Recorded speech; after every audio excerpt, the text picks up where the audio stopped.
Hello दोस्तों, नमस्कार। आज हम जो है घटना सार का चौथा लेक्चर देखेंगे। इसके पहले हम 3 लेक्चर आपको पढ़ा चुके हैं इस भी चैनल पे। आप लोग अच्छे से जाकर इसको देखिएगा। और आज हम जो चौथा लेक्चर में आपका पढ़ेंगे अंतर्राष्ट्रीय वाला, उसमें दिव्यांगजनों के लिए देश का पहला उच्च तकनीक खेल प्रशिक्षण केंद्र। ठीक है। इसमें क्या है, एक इसका स्थापना कहाँ हुआ था, तो ये एमपी के ग्वालियर में हुआ था इसका प्रशिक्षण केंद्र का। और ये 2 अक्टूबर गांधी जयंती पर इसका पूरा नाम जो है प्रधानमंत्री श्री अटल बिहारी वाजपेयी के नाम पर रख दिया गया है। इसके बाद आपका वही नया न्यू है, वही देखिए इम्पोर्टेंट, इसको आप लोग मार्क्स कर लेना। ये दुनिया के पहले 3D प्रिंटेड मंदिर का अनावरण कहाँ हुआ है, तेलंगाना में। यही पूछा घर 3D प्रिंटिंग घर जो है आपका बेंगलुरु में है। यही मंदिर पूछेगा तो आपका तेलंगाना हो जाएगा। 3 महीने की 3D प्रिंटिंग प्रक्रिया के माध्यम से हासिल किया गया है। यह अभिनव निर्माण एक महत्वपूर्ण तकनीक मील का पत्थर है।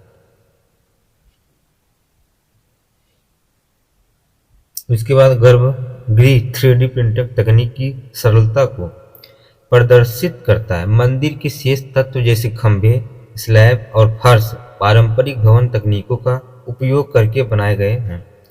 राज्य के हर जिले में हॉलमार्किंग केंद्र की स्थापना करने वाला केरल देश का पहला राज्य है। इसमें क्या है, अक्टूबर 2023 में इडुक्की में हॉलमार्किंग केंद्र के उद्घाटन के साथ ही केरल भारत का पहला राज्य बन गया जिसके सभी 14 जिलों में हॉलमार्किंग केंद्र है। और 2023 के आंकड़ों के अनुसार केरल में सोने का कारोबार लगभग 250 टन की वार्षिक बिक्री के लिए 1 लाख रुपए करोड़ से अधिक है। इसके बाद आपका पहला अंतर्राष्ट्रीय क्रूज लाइन कोस्टा सेरेना क्या है, 3 नवंबर 2023 को केंद्रीय पतन पोत परिवहन और जलमार्ग मंत्री सर्बानंद सोनोवाल ने महाराष्ट्र के मुंबई में पहले अंतर्राष्ट्रीय क्रूज लाइनर कोस्टा सेरेना की घरेलू परिचालन को शुभारंभ किया। Costa cruise Italy carnival corporation का हिस्सा है जो प्रतिष्ठित क्रूज ब्रांडों के साथ दुनिया के सबसे बड़े क्रूजिंग समूहों में से एक है। सरकार अंतर्राष्ट्रीय मानकों और प्रथाओं के अनुरूप सुसंगत क्रूज पर्यटन नीति शुरू करने की भी योजना बना रही है। इसके बाद आपका आता है यूनेस्को के सृजनात्मक शहर नेटवर्क में कोझिकोड और ग्वालियर शामिल किया गया है। इसमें क्या है, यूनेस्को ने सृजनात्मक शहर नेटवर्क की अक्टूबर 2023 में जारी नवीनतम सूची में केरल के कोझिकोड को साहित्यिक शहर और मध्य प्रदेश के ग्वालियर को संगीत शहर के रूप में स्थान दिया गया है। अब विश्व शहर दिवस 31 अक्टूबर पर यूनेस्को के महानिदेशक आडे अजेले ने 55 शहरों को विभिन्न सृजनात्मक क्षेत्रों के लिए नामित किया गया है। यूनेस्को का सिटीजन नेटवर्क 7 श्रेणियों में वर्गीकृत शहरों का नेटवर्क है। इसमें शिल्प और लोकल में डिजाइन, फिल्म, गैस्ट्रोनॉमी, साहित्य, मीडिया, कला और संगीत जैसे क्षेत्र शामिल किए गए। इसमें बुखार का शिल्प एक कोलकाता है, लोक कला है। और कैसा ब्लाका क्या है, मीडिया है, मतलब Chongqing, design Kathmandu, film Rio de Janeiro, मतलब साहित्य उलान बेटोर, शिल्प और लोक कला। नामित क्रिएटिव शहरों को पुर्तगाल ब्रागा में प्रस्तावित है। यूसीसीएन वार्षिक सम्मेलन 5 से जुलाई 2024 में अगले दशक के लिए युवाओं को मेज पर लाना विषय के तहत भाग लेने की आमंत्रित किया गया है। इसमें क्या है, यूनेस्को के इस नेटवर्क में अब 100 से अधिक देशों 350 शहर शामिल किए गए हैं।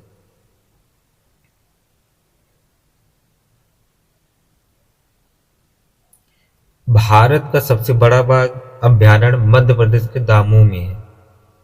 एक महत्वपूर्ण विकास के तहत मध्य प्रदेश का दामोह जिला देश के सबसे बड़े बाघ अभ्यारण्य का घर बनने जा रहा है, जो वन्यजीव संरक्षण प्रयासों में प्रगति का प्रतीक है।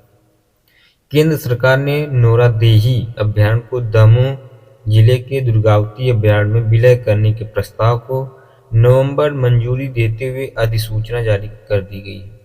अब यह देश का 54वां बाघ अभ्यारण्य बन गया है। कौन सा? दुर्गावती अभ्यारण्य।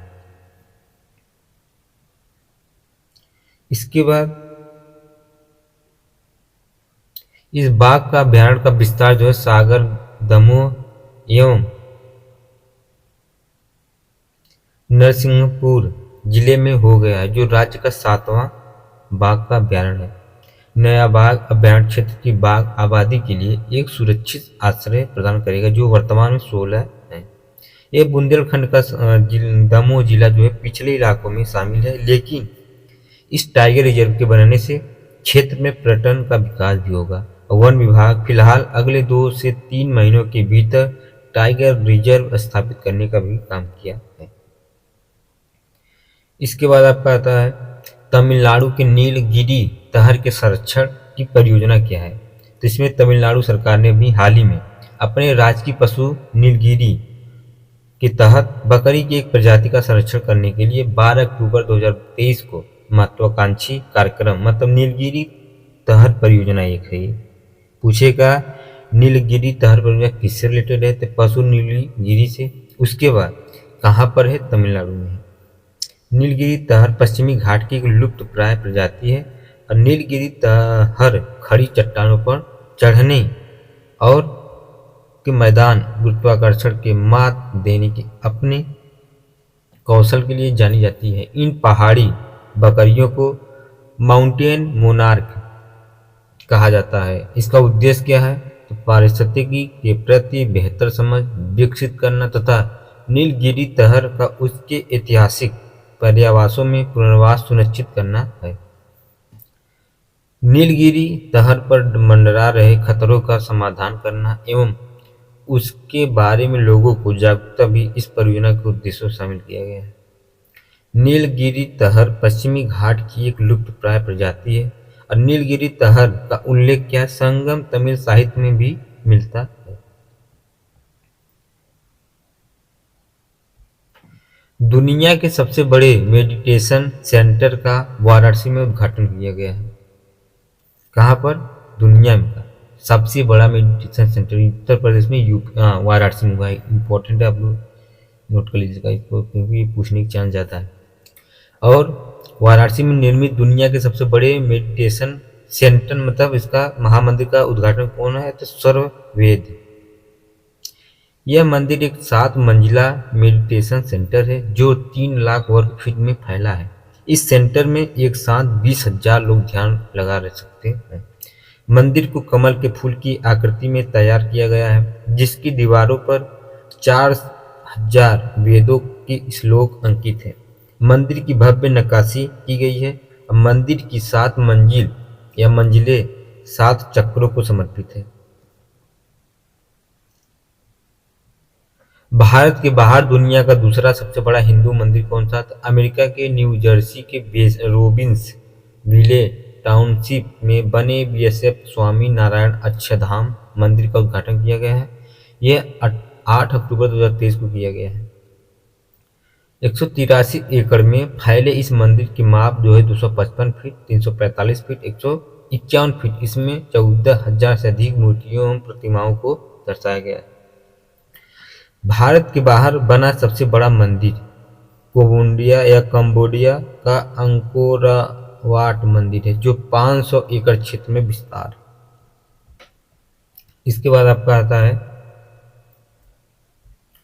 17 मंदिरों के बाद सिल्क यारा सुरंग के अंदर बचाव अभियान पूरा हुआ है। उत्तराखंड के उत्तरकाशी स्थित यमुनोत्री राष्ट्रीय राजमार्ग पर निर्माणाधीन सिल्कयारा सुरंग में फंसे सभी 41 निर्माण श्रमिकों को 17 दिनों के अथक प्रयासों के बाद सुरंग से 28 नवंबर 2023 को सुरक्षित बाहर निकाल लिया गया है।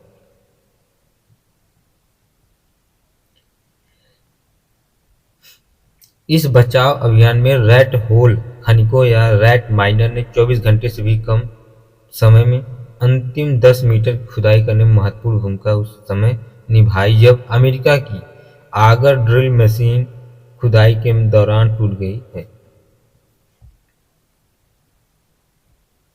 उसके बाद सुरंग को 4.5 किलोमीटर से 2.8 मील लंबा बनाने की योजना है। यह धारासू को यमुनोत्री से जोड़ेगा। इसका निर्माण नवयुग इंजीनियरिंग कंस्ट्रक्शन लिमिटेड द्वारा किया जा रहा है।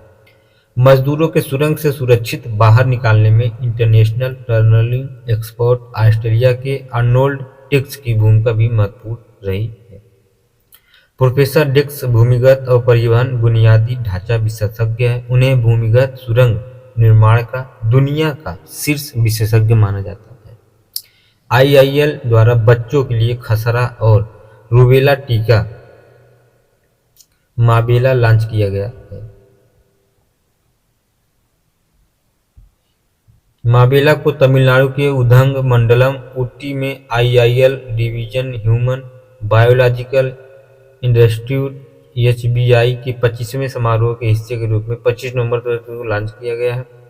व्यापक मानव नैदानिक परीक्षणों के माध्यम से टीका सुरक्षित और प्रभावी साबित हुआ है।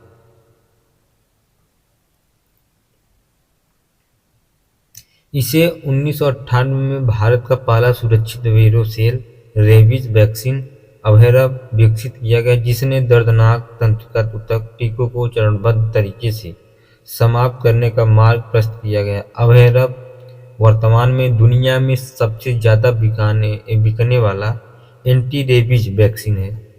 तंजानिया के राष्ट्रपति की भारत यात्रा। तंजानिया के राष्ट्रपति सामिया सुलूह हसन ने अपने देश के उच्च स्तरीय शिष्टमंडल के साथ 8 से 10 अक्टूबर को भारत की यात्रा पर थी। बस इतना इम्पोर्टेंट है, उसमें ज़्यादा नहीं है कि कब आई थी। उसके बाद आपका था भारत की पहली वर्टिकल विंड टर्नर। ये क्या, तो भारत सेना ने हिमाचल प्रदेश के चंबा जिले के Bakloh special forces training school SFTS में अपनी पहली वर्टिकल ऊर्ध्वाधर विंड टर्नल स्थापित की गई है। भारतीय सेना प्रमुख जनरल मनोज पांडे ने 25 अक्टूबर 2023 को वर्टिकल विंड टनल का उद्घाटन किया गया है।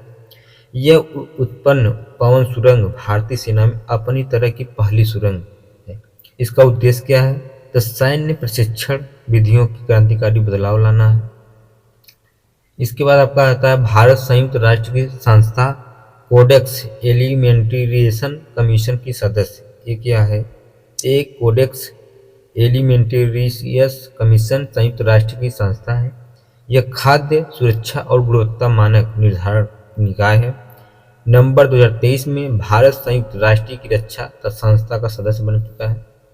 कोडेक्स एलिमेंटेरियस कमीशन जो है CAC की कार्यकारी समिति की रोम कहाँ पड़ता है, इटली में 27 से 30 नवंबर 2023 को हुई। अब बैठक में भारत को इस कमीशन में एशियाई क्षेत्र का प्रतिनिधित्व करने वाले सदस्य के रूप में सर्वसम्मति से चुना गया है। कोडेक्स एलिमेंटेरियस कमीशन क्या है, स्थापना 1963 में की गई थी। वर्तमान में इसमें 189 देश 188 देश प्लस यूरोपियन यूनियन सदस्य है। इसकी कार्यकारी समिति में एक अध्यक्ष, 3 उपाध्यक्ष, 6 क्षेत्रीय समन्वय होते हैं। शांति निकेतन तथा होयसल के पवित्र मंदिर समूह यूनेस्को के विश्व धरोहर सूची में शामिल किया गया। शांति निकेतन तथा होयसल के पवित्र मंदिर समूह यूनेस्को के विश्व धरोहर सूची में शामिल किया गया है। पश्चिमी बंगाल स्थित शांति निकेतन, जहां विश्व भारती विश्वविद्यालय की स्थापना रविंद्रनाथ टैगोर ने की थी, तथा कर्नाटक स्थित होयसल के पवित्र मंदिर समूह, जिनमें बेलूर हेलीबीड तथा सोमनाथपुर के पवित्र मंदिर शामिल की गई है। विश्व धरोहर सूची में इन्हें शामिल करने का निर्णय यूनेस्को की विश्व धरोहर समिति की सऊदी अरब मतलब रियाद में संपन्न 45वीं सत्र की बैठक में लिया गया है। इससे पूर्व यूनेस्को ने तेलंगाना में वारंगल स्थित काकतीय रुद्रसेवर मंदिर को, गुजरात के धौलावीर को विश्व विरासत स्थल जुलाई 2021 में घोषित किया गया। शांति निकेतन पश्चिम बंगाल के कोलकाता से 180 किमी उत्तर की ओर वीरभूमि जिले में स्थित है, जिसे विश्व भारती के नाम से भी जाना जाता है। होयसल दक्षिण भारत का एक प्राचीन राजवंश था, जिसने 10वीं से 14वीं सदी तक कुल 317 वर्ष तक शासन किया। इसकी राजधानी पहले वेल्लूर थी, जिसके बाद हेलीवीड स्थानांतरित किया गया था। होयसल मंदिरों के शाश्वत सुंदरता और नक्काशीदार बनावट को भारत की समृद्ध सांस्कृतिक विरासत व हमारे पूर्वजों के असाधारण शिल्प कौशल का प्रमाण माना जाता है। होयसल के बेल्लूर या हेलीवीड या सोमनाथपुरम स्थित मंदिर भारतीय पुरातत्व सर्वेक्षण ISI के तहत संरक्षित स्मारक पहले से ही है। 45 स्थलों में से इस वर्ष विश्व विरासत सूची में शामिल किया गया है, जिससे 36 सांस्कृतिक स्थल श्रेणी में 9 प्राकृतिक स्थल श्रेणी शामिल की गई है। वर्तमान में यूनेस्को की विश्व विरासत सूची में कुल 1199 स्थल शामिल है, जिसमें 933 स्थल सांस्कृतिक स्थल श्रेणी में, 227 प्राकृतिक स्थल तथा 39 जो है मिश्रित। ये पूछ सकता है टोटल कितना है, 1199। कुल 168 विभिन्न देशों में फैले इन स्थलों में से सर्वाधिक 59 ये स्थल कहाँ का है, इटली का है। उसके बाद 57 जो है चीन, 52 जो है जर्मनी फ्रांस में, 50 स्पेन है। उसके बाद आपका भारतीय वायुसेना का नया ध्वज क्या है, तो भारतीय वायुसेना को उसका नया ध्वज 8 अक्टूबर 2023 को उसकी स्थापना 91वीं वर्षगांठ के अवसर पर 72 वर्ष अंतराल के पश्चात वायुसेना को उसका नया ध्वज मिला है। तो इस ध्वज का अनावरण वायुसेनाध्यक्ष air chief marshal BR Chaudhari 8 अक्टूबर 2023 को प्रयागराज में बमरौली स्थित वायुसेना के मध्य कमान मुख्यालय में किया गया है। इसके बाद आपका आता है 1969 की जन्म और मृत्यु पंजीकरण अधिनियम में संशोधन हुआ। अभी ये पूछेगा, इंपॉर्टेंट है कि पूछेगा कि अभी हाल ही में जन्म और मृत्यु पंजीकरण अधिनियम संशोधन कब हुआ था, 1969 में।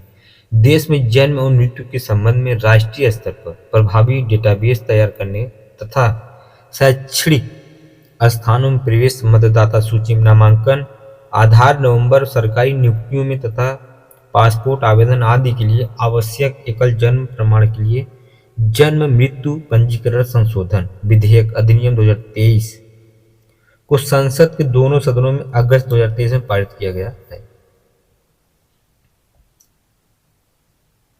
उसके बाद जन्म और मृत्यु के पंजीकरण के नियम के लिए 1969 में अधिनियम लाया गया था। यहाँ पहला अवसर है जब इस अधिनियम में संशोधन किया गया। इसके बाद आपका चंद्रमा के दक्षिण ध्रुव पर सॉफ्ट लैंडिंग पर भारत ने इतिहास रचा है। ये देखिए इंपॉर्टेंट है आपके एग्जाम के लिए, मोस्ट इम्पॉर्टेंट है। अब पूछने की चांस 100% देते, इसको आप 3 स्टार या 2 स्टार दे लीजिए। अमेरिका, चीन और पूर्व सोवियत संघ के बाद, मतलब अमेरिका, चीन और सोवियत संघ के बाद भारत चंद्रमा पर सफलतापूर्वक लैंडिंग करने वाला चौथा देश बन गया है। चंद्रमा पर पहुंचने वाला चौथा देश है। और वहीं जब पूछेगा कि दक्षिण ध्रुव के पास सॉफ्ट लैंडिंग करने वाला ये दुनिया का पहला देश बन जाएगा। इसरो द्वारा 14 जुलाई 2023 को श्रीहरिकोटा ESLV-3 MK4 पूर्व नाम है GSLV मार्क 3 रॉकेट द्वारा प्रशिक्षण के बाद 41 दिन की यात्रा पूरा चंद्रमा 3 का लैंडर मॉड्यूल विक्रम चंद्रमा के दक्षिणी ध्रुव पर निर्धारित योजना अनुसार सॉफ्ट लैंडिंग करने में सफल हुआ। चंद्रमा की सतह पर विक्रम लैंडर की लैंडिंग के समय प्रधानमंत्री नरेंद्र मोदी ब्रिक्स शिखर सम्मेलन भागीदार के लिए जोहान्सबर्ग, ये कहाँ पर था, दक्षिण अफ्रीका में थे उस समय। ये पूछेगा, बहुत इंपॉर्टेंट है कि जब चंद्रयान 3 छोड़ा गया था उसमें लैंडिंग के समय प्रधानमंत्री हमारे किस देश में थे, तो दक्षिण अफ्रीका के जोहान्सबर्ग में। मिशन की सफलता के पल को अविस्मरणीय और अभूतपूर्व क्षण बताते हुए उन्होंने विकसित भारत का शंख नाद बताया है। प्रधानमंत्री मोदी ने इसरो वैज्ञानिकों को बधाई देते हुए 23 अगस्त ऐतिहासिक दिन को राष्ट्रीय अंतरिक्ष दिवस, नेशनल स्पेस डे मतलब तथा बैंग विक्रम लैंडर चंद्रमा पर उतरने के स्थल या नाम को क्या दिया था? तो शिव शक्ति। इम्पोर्टेंट है। कौन सा नाम दिया गया था? शिव शक्ति स्थल। वहीं जब चंद्रयान 2 छोड़ा गया था तब उसका नाम क्या दिया गया था? तिरंगा पॉइंट। तो चंद्रयान 3 के 3 प्रमुख भाग है। पहला प्रोपेल्सन मॉड्यूल, दूसरा लैंडर मॉड्यूल, तीसरा विक्रम, तीसरा रोवर प्रज्ञान किया गया। इसके बाद आपका बिहार में बाहर रहने वाले की संख्या कितना हुआ है? इतना। देखिए यहाँ अभी हाल ही में बिहार सरकार ने जाति जनगणना कराया है, उसमें अभी हाल ही में जो आंकड़ा है ये इम्पोर्टेंट है आपके लिए। बिहार में जनवरी से मई 2023 के बीच कराए गए जाति जनगणना सर्वे रिपोर्ट में 2 अक्टूबर 2023 को जारी किया गया है। इस गणना में पूरे बिहार की जनसंख्या कितना है टोटल? तो इसमें आपका है जो 13,07,25,310 पाई गई है। ठीक है, तो ये टोटल है आपका, तो टोटल आप लोग याद करिएगा। उसके बाद बिहार में बाहर रहने वाले की संख्या इतना है टोटल। उसके बाद देखिए यहाँ आपका ये आपको पता होना चाहिए कितने परसेंट कितना वर्ग, जिससे पिछड़ा वर्ग कितना परसेंट है? तो 27.12%। वही अत्यंत जो पिछड़ा वर्ग है 36.21%, 0.1%। अनुसूचित जाति जो है आपका 19.65%। वहीं आपका अनुसूचित जनजाति 1.68%, अनारक्षित 15.5%। टोटल का 100% के हैं, तो आप लोग इसको याद रख लीजिएगा।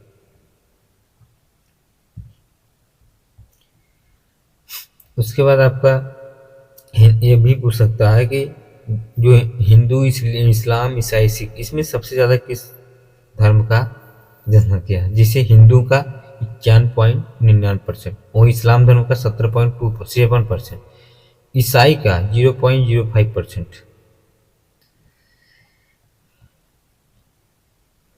अब इसके बाद आपका आता है 18वां G20 शिखर सम्मेलन 2023। ये इम्पोर्टेंट है आप लोग की एग्जाम के लिए। विश्व की विकसित एवं उभरती हुई अर्थव्यवस्थाओं के समूह G20 का 18वां शिखर सम्मेलन भारत की मेजबानी 9 से 10 सितंबर को संपन्न हुआ है। इस सम्मेलन में दिल्ली के प्रगति मैदान के भारत मंडपम अंतर्राष्ट्रीय प्रदर्शनी कन्वेंशन सेंटर में आयोजित किया गया है। इस शिखर सम्मेलन की थीम क्या है? वसुधैव कुटुंबकम। ये इम्पोर्टेंट है। शिखर सम्मेलन के आयोजन तथा 1 वर्ष तक समूह को गतिविधियों के समोच्चय या संचालन हेतु इसकी अध्यक्षता 17वें वाली शिखर सम्मेलन के बाद 1 दिसंबर 2023 को भारत में संभाली थी।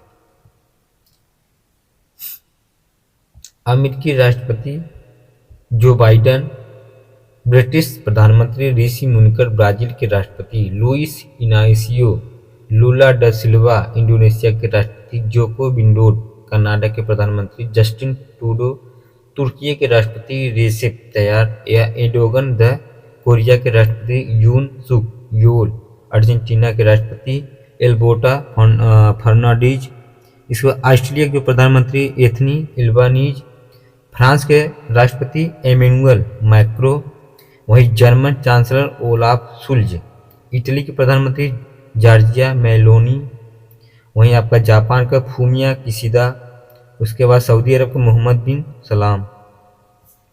ये देखिए अलग अलग देश के प्रधानमंत्री और मुख्यमंत्री रह चुके हैं, उसके विषय में चर्चा की, थोड़ा नाम लिए उसका हम। अफ्रीकी संघ AU, जिसे G20 का नया 21वां सदस्य इस शिखर सम्मेलन बनाया गया है। अध्यक्ष अजाली असुमानी शामिल थे इसमें।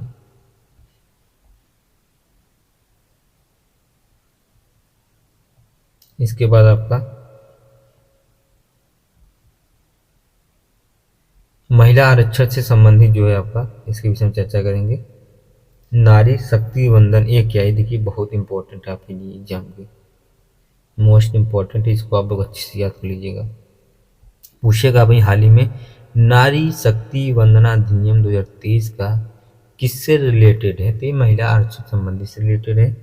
देश की संसद के लिए भवन में स्थानांतरण के लिए 18 से 22 सितंबर 2023 के बीच बुलाए गए विशेष सत्र के पहले ही सत्र में इतिहास रचते हुए लोकसभा एवं राज्य विधानसभाओं, दिल्ली विधानसभा सहित महिलाओं के लिए 33% जो है सीटें आरक्षित करने के लिए बहुप्रतीक्षित महिला आरक्षण विधेयक, जिसे नारी शक्ति वंदना के नाम से भी जाना जाता है, ये संशोधन जो हुआ है ये आपके लिए इम्पोर्टेंट है कि पूछेगा भाई 128वां संविधान संशोधन जो है विधेयक किसमें हुआ, 106वां संविधान अधिनियम के में। ये इम्पोर्टेंट है इतना आपके लिए। इस आरक्षण के नई जनगणना और परिसीमन के बाद ही प्रभावित होने के बाद अधिनियम में कहीं तथा SC ST OBC वर्गों के लिए अलग अलग आरक्षण का प्रावधान किया गया है। जैसे आर्टिकल 330 के द्वारा अनुसूचित जाति या अनुसूचित जनजाति के लिए लोकसभा के 131 सीटें पहले से ही इन दोनों वर्गों के लिए आरक्षित हैं। 33% सीटें जो है पारित किए गए हैं अधिनियम के तहत, स्वतः ही आरक्षित हो जाएगा।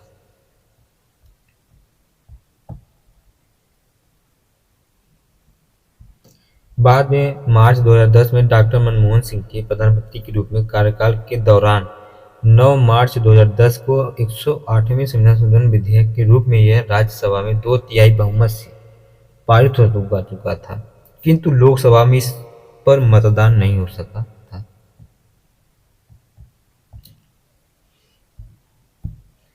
एक 106वां संविधान संशोधन अधिनियम नए परिसीमन तथा नई जनगणना के पश्चात ही लागू होगा। अधिनियम के लागू होने की स्थिति में लोकसभा की 543 सीटों में से 181 तथा राज्य विधानसभाओं में से कुल 4123 सीटें 1374 सीटें महिलाओं के लिए आरक्षित हो जाएगी। राज्यसभा तथा केंद्र शासित पुडुचेरी विधानसभा के लिए आरक्षण लागू नहीं होगा। वर्तमान में संवैधानिक व्यवस्था के तहत 3 श्रेणियों में सांसद लोकसभा के लिए चुने जाते हैं। अनुसूचित जनजाति इन तीनों ही श्रेणियों में महिलाओं को 33% आरक्षण का प्रावधान किया गया है। इसके बाद आपका हाथियों की मौत रोकने के लिए AI आधारित गणराज प्रणाली पूछेगा। गणराज जो है गजराज प्रणाली किससे रिलेटेड है? हाथियों से रिलेटेड है। हाल ही में रेलवे ने पटरियों पर हाथियों की मौत को रोकने के लिए AI गणराज या गजराज प्रणाली शुरू करने की घोषणा की है। किस किस राज्य में? तो असम है, पश्चिम बंगाल, उड़ीसा, केरल, झारखंड, छत्तीसगढ़, तमिलनाडु में लगाई जाएगी। गजराज प्रणाली का 700 किमी की लंबाई में लगाया जाएगा। गजराज एक अनोखा ग्लास आधारित सेंसर सिस्टम है जो लोको पायलटों को हाथियों की उपस्थिति के बारे में जानकारी देता है। इसके बाद भारत में सबसे सुरक्षित शीर्ष 10 शहर कौन कौन से? राष्ट्रीय अपराध रिकॉर्ड ब्यूरो NCRB की 4 दिसंबर 2023 को जारी नवीनतम रिपोर्ट के अनुसार लगातार तीसरे वर्ष कोलकाता ने 78.2 की पहचान योग्य अपराध दर IPC के साथ भारत में सबसे सुरक्षित शहर के रूप में अपना स्थान प्राप्त किया।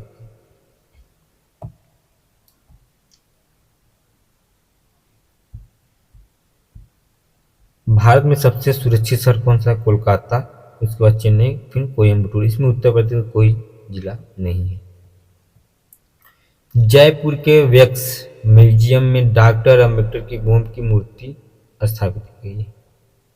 भारत संविधान के मुख्य वास्तुकार डॉक्टर भीमराव अंबेडकर की दी गई एक महत्वपूर्ण श्रद्धांजलि में जयपुर वैक्स संग्रहालय नाहरगढ़ किले में एक मोम प्रतिमा का अनावरण 6 दिसंबर 2023 किया गया। सूक्ष्म विवरण के साथ तैयार की गई मोम की मूर्ति 5 फीट 11 इंच की प्रभावशाली बनाई गई है। 38 किलोमीटर है। मूर्ति ईमानदारी से बाबा साहेब की प्रतिष्ठित छवि को नकल करती है, जिसमें से उन्हें हाथ में संविधान की किताब लिए हुए और अपने विशिष्ट नीले सूट में सजे हुए दिखाया गया है। बाबा साहेब अम्बेडकर की मोम की प्रतिमा को शामिल करने के साथ साथ जयपुर वैक्स संग्रहालय में अब प्रमुख हस्तियों की 43 मोम की मूर्तियों का संग्रह हो गया है, विशेष रूप से इसे विरासत स्थल या ऐतिहासिक नाहरगढ़ किले के भीतर स्थित दुनिया का पहला मोम संग्रहालय होने का गौरव रखा गया है। इसका निर्माण राजस्थान सरकार या पुरातत्व एवं संग्रहालय विभाग द्वारा किया गया है। इसके बाद भी देखिए इम्पोर्टेंट है आपके एग्जाम के लिए, वह भाग गणना रिपोर्ट 2022 का। अभी 29 जुलाई 2023 को विश्व बाघ दिवस पर केंद्रीय वन एवं पर्यावरण राज्य मंत्री अश्विनी कुमार चौबे ने जिम कॉर्बेट रिजर्व राष्ट्रीय बाघ स्थान प्राधिकरण NTCA की गणना 2022 रिपोर्ट में 4 साल में होने वाली ये देशव्यापी बाघ अभ्यारण्य, इसका भी गणना किया गया है। इसमें क्या है कि भाई टोटल जो है आपका, इसलिए औसत इसका संख्या क्या है 368 है। इसमें उनके अनुसार कहा कम से कम कितना 3167, अधिकतम पूछेगा 3925, एवरेज पूछेगा कि औसत तो 3682। तो यही पूछेगा आपको एग्जाम में कि एवरेज औसत कितना इसमें टाइगर रिजर्व है टोटल पूरे भारत में 3682। उसमें सबसे ज़्यादा कहाँ पर है तो MP के 785 है। उसके बाद उत्तराखंड में 178 था 2006 में, अब कितना हो गया तो 560। उत्तर प्रदेश में 205 था, ये इंपॉर्टेंट है आपके लिए। वहीं शिवालिक गंगा क्षेत्र में आते हैं जहां बाघों की संख्या 297 से बढ़कर 1819 हो चुकी है। रिपोर्ट के अनुसार देश के 53 टाइगर रिजर्व में सबसे ज्यादा 260 बाघ उत्तराखंड के कॉर्बेट रिजर्व में, इसके बाद बांदीपुर में 150, नागरहोल में 141, बांधवगढ़ में 135, दुधवा में 135, मधुमलई में 114, अकाना में 105। ये सब देखिए छोटे छोटे जो रिजर्व है उसमें है टोटल इतना। रिपोर्ट के अनुसार देश के 18वां टाइगर रिजर्व ऐसे हैं जिनमें बाघों की संख्या 10 से भी कम है। इसके बाद आपका देखिए यहाँ टोटल देश के शीर्ष 12 बाघ अभ्यारण्यों की संख्या, जैसे MP में कितना है 526 से अब बढ़ के कितना होगा 785, कर्नाटक में 563 है, उत्तराखंड में 560 है, महाराष्ट्र में 444। ये तीनों फॉर्मेट आपको याद करना पड़ेगा कि MP में 785 सबसे ज़्यादा, उसके बाद कर्नाटक में 563, उसके बाद उत्तराखंड में 560 है। वहीं उत्तर प्रदेश में देख लिया जाए तो उत्तर प्रदेश में आपका है पहले था 173, अब बढ़ के 205 हो गया है। इसके बाद आपका था PSLV C56, ये इम्पोर्टेंट आपके लिए, ये भी इम्पोर्टेंट है। ये 7 सिंगापुर के उपग्रहों का सफल परीक्षण किया गया है।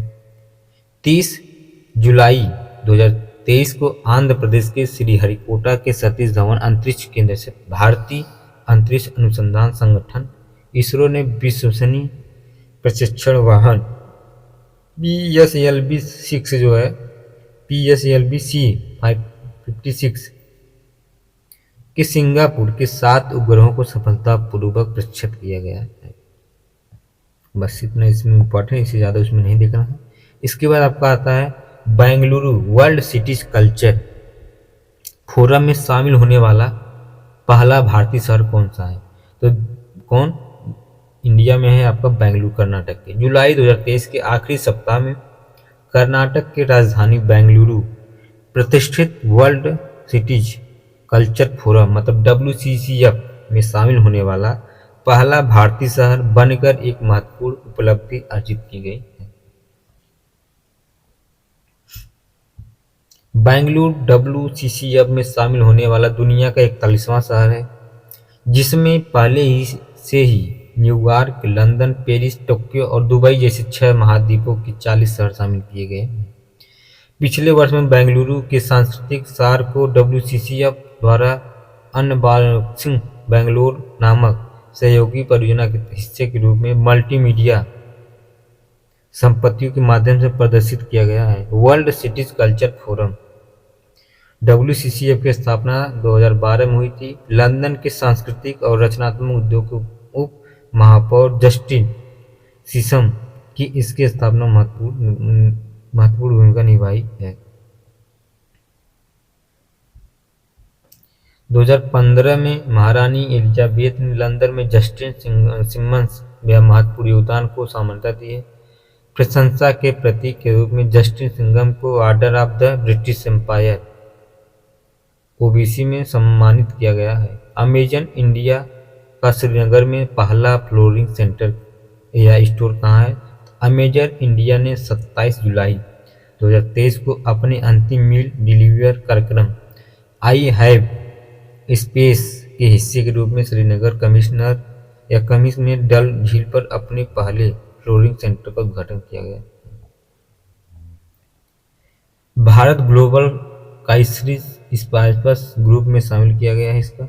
ये भारत संयुक्त राष्ट्र महासचिव के नियंत्रण पर global crisis response group GCRC के चैंपियंस समूह में 7 जुलाई 2023 को शामिल किया गया है। दातव्य है कि GCRC के चैंपियंस ग्रुप में शामिल होने का निर्णय भारत के बढ़ते वैश्विक नेतृत्व को शामिल किया गया है। बस उसमें इतना इम्पोर्टेंट है। उसका उद्देश्य क्या था ये देख लीजिएगा थोड़ा। GCRG का उद्देश्य समाधान जुटाना और दुनिया के सामने अपने वाली परस्पर चुनौती को समाधान करने में निर्णय निर्माताओं की सहायता करना है। शिक्षा पर राज्यों केंद्र शासित प्रदेशों के लिए प्रदर्शन ग्रेडिंग इंडेक्स 2.0। शिक्षा मंत्रालय भारत सरकार ने 7 जुलाई 2023 को वर्ष 2021-22 के लिए राज्य केंद्र शासित प्रदेश प्रदर्शनों के लिए प्रदर्शन ग्रेडिंग इंडेक्स 2.0 PGI पर रिपोर्ट जारी की गई। इसका उद्देश्य क्या है? तो इष्टतम शिक्षा प्रणाली प्राप्त करने के लिए राज्यों या केंद्र शासित प्रदेशों में बहुआयामी हस्तक्षेप करने के लिए प्रेरित करता है।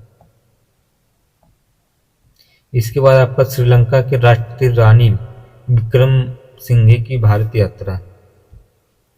श्रीलंका के राष्ट्रपति रानिल विक्रमसिंघे एक उच्च स्तरीय प्रतिनिधि मंडल के साथ 20 से 21 जुलाई 2023 को भारत की यात्रा भारत और श्रीलंका के राजनयिक संबंधों में 75 वर्षगांठ के अवसर पर प्रधानमंत्री नरेंद्र मोदी के निमंत्रण पर भारत पहुंचे थे।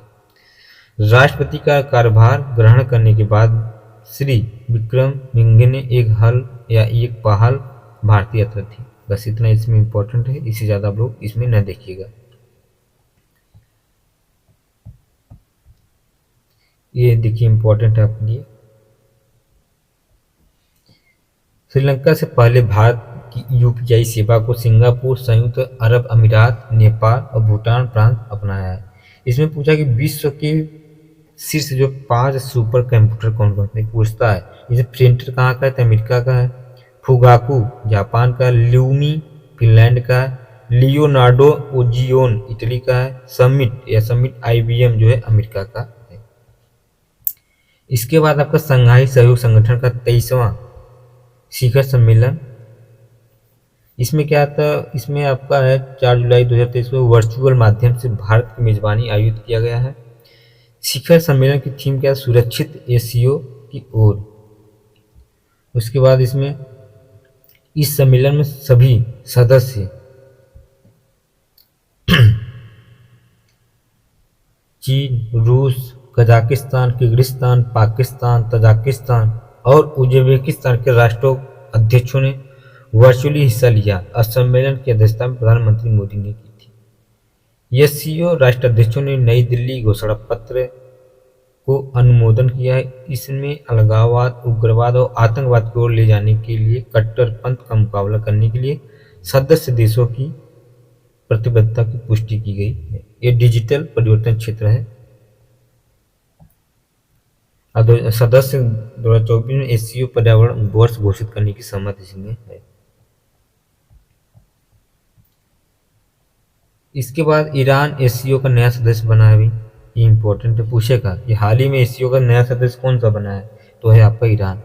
4 जुलाई 2023 को संघाई सहयोग संगठन का नया अस्थायी सदस्य बन गया है।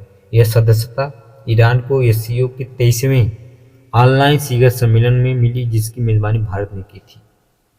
ईरान को SEO के पूर्ण सदस्य बनने के मौके पर प्रधानमंत्री मोदी ने कहा, मैं इस मौके पर राष्ट्रपति ईसी और ईरान के लोगों को बधाई देता हूं और साथ ही बेलारूस की SEO सदस्यता के लिए मेमोरेंडम ऑफ ऑब्लिगेशन पर हस्ताक्षर करने का स्वागत किया गया। जम्मू कश्मीर में मानसिक स्वास्थ्य को समर्पित भारत का पहला चैटबॉट टेली मानस लॉन्च किया गया है। ये कहाँ का? जम्मू कश्मीर में के उपराज्यपाल मनोज सिन्हा ने 5 जुलाई 2023 को केंद्र शासित प्रदेशों में भारत का पहला टेली मानस चैटबॉट लॉन्च किया गया है, जो स्वास्थ्य परामर्शदाताओं या नैदानिक मनोवैज्ञानिक और सलाहकारों की 24 घंटे सेवाएं सुनिश्चित की गई है।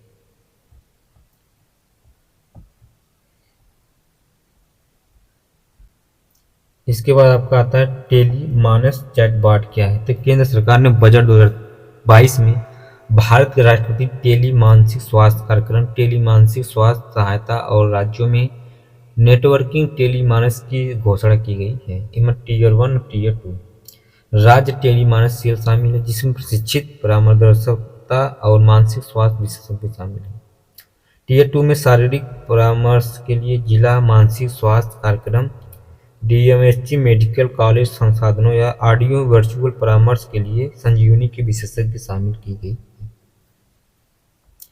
National single cell consultancy mission का उद्घाटन किया गया है। प्रधानमंत्री नरेंद्र मोदी ने 1 जुलाई 2023 को मध्य प्रदेश के शहडोल में नेशनल सिकल सेल एनीमिया मूलन मिशन 2047 का उद्घाटन किया गया है। इसका उद्देश्य क्या है? तो विशेष रूप से भारत में आदिवासी आबादी के बीच सिकल सेल रोग से उत्पन्न चुनौती से निपटाना है। इस मिशन में बीमार के बारे में शिक्षा को बढ़ावा देने के लिए प्रारंभिक पहचान, उपचार सुनिश्चित करने के लिए स्क्रीनिंग और जागरूकता को बढ़ावा देना शामिल। युद्धपोत आईएनएस कृपाण को उपहार स्वरूप वियतनाम को सौंपा गया है। भारतीय नौसेना ने युद्धपोत आईएनएस कृपाण को 22 जुलाई 2023 को सेवा मुक्त कर संपूर्ण हथियारों से लैस वियतनाम पीपुल्स नेवी को सौंपा गया है। जहाज को वियतनाम के कैम रैन नौसैनिक अड्डे पर आयोजित एक समारोह में सौंपा गया है। यह पहला अवसर है जब भारत ने किसी मित्र देश को पूर्ण परिचालित युद्धपोत उपहार स्वरूप सौंपा गया है। लगभग 12 अधिकारियों और 100 नाविकों द्वारा संचालित यह युद्धपोत 90 मीटर लंबा और 10.45 मीटर चौड़ा है और इसका अधिकतम मालवाहक क्षमता 1450 टन है। एपीआर क्रेडिट प्राप्त करने वाला देश का पहला शहर कौन सा है? तो जुलाई 2023 में मध्य प्रदेश का इंदौर शहर जो है एपीआर क्रेडिट विस्तारित उत्पादक या उत्तरदायित्व प्राप्त करने वाला देश का पहला शहर बन गया है। इंदौर नगर निगम क्या प्रतिबंधित एकल उपयोग प्लास्टिक वस्तुओं को जब्त करने के बाद उनका पुनर्चक्रण कर विस्तारित उत्पादक उत्तरदायित्व क्रेडिट प्राप्त करने वाला देश का पहला नगर निगम बन गया है। अब दोस्तों देखिए, अगला जो वीडियो आपका आएगा उसमें हम अंतर्राष्ट्रीय घटनाओं के अर्धवार्षिक के विषय में चर्चा करेंगे। इसके पहले हम जो पढ़ा चुके हैं इसको आप लोग अच्छे से देखिएगा। तो ये वीडियो जो है अगले वीडियो में आएगा आपका। ये वीडियो आपको अच्छा लगे तो लाइक और सब्सक्राइब जरूर करना। जो भी सुझाव आप कमेंट में हमको शेयर कर सकते हैं। ठीक है, धन्यवाद।